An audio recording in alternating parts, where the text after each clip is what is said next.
And that's the latest news on the Trojan War. You might want to find a different route than the Golden Street today, as traffic is at an all-time high. Seems like everyone is trying to get to the palace because of a massive celebration for the arrival of Joshua to heaven earlier this morning. We'll be giving you an exclusive look at just why Joshua is so famous after the break. I'm Michael here on Channel 7 The Word, your eyes in the sky for all the latest earthly news. Earlier this morning, the Hebrew commander Joshua passed away and arrived here to the cheering of millions. Joshua will be at the palace tonight for a congratulatory service where God will reward him for his outstanding service to his cause. Until then, we'll be showing you the life of Joshua and his accomplishments on earth. Joshua was born to the Israeli tribe of Ephraim with the name Yeshua, which means Yahweh rescues, a very appropriate name for the man who was the messenger to Israel of God's deliverance from the wilderness to the promised land, as the fulfillment of the covenantal promise of land to Abraham's descendants. Through obedience to God, Joshua was able to lead Israel in conquering 31 tribes and earned more respect than anyone since the death of Moses. Joshua started out as the aide of Moses after his victory in defeating the Amalekites in a well-known battle that is usually credited to Moses, who held up his staff so God would bring them victory. Joshua was sent as a spy to Canaan early in his career, as God providentially provided the information Joshua would need to conquer this land over 40 years later.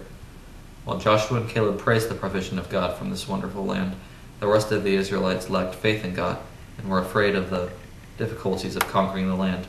Joshua and Caleb stood up to the disobedient Israelites, resulting in them being the only two men who would be allowed into the promised land. 4 decades later, Joshua led Israel across the Jordan River. God encouraged Joshua to be strong and promised that he would complete the duties of Moses through the conquering of Canaan for Israel. God had promised Canaan to Israel with specific borders. Their kingdom would reach from the desert of Negev to the south, all the way up to Lebanon to the north. It would extend from the Euphrates River, then southwest, encompassing the Hittite lands, all the way to the Mediterranean. Their first victory was at the well-known Battle of Jericho. Joshua received his instructions from a heavenly figure who identified himself as the commander of the Lord's army. Similar to Moses' encounter with God speaking through a burning bush, Joshua was told to remove his sandals because he was on holy ground. Joshua followed in the footsteps of Moses and has completed Moses' mission of delivering Israel out of Egypt. He gained as much respect as Moses had. Joshua was given the incredible order to march around the city of Jericho 7 times for 7 days with the Ark of the Covenant, blowing trumpets. On the last day, the Hebrews shouted and God crumbled the walls, allowing Israel to take Jericho without any obstacles. Joshua took the city of Ai next. The Hebrews attacked, then retreated, bringing their army out of the city completely. They circled around and ambushed Ai and easily captured the city. The battle at Gibeon is another good example of Joshua's ability as a commander. Israel took the 5 kings who opposed them by surprise, and they retreated in their confusion. The Hebrews followed, and Joshua asked God to stop the sun so they could finish the battle, and God did it for him.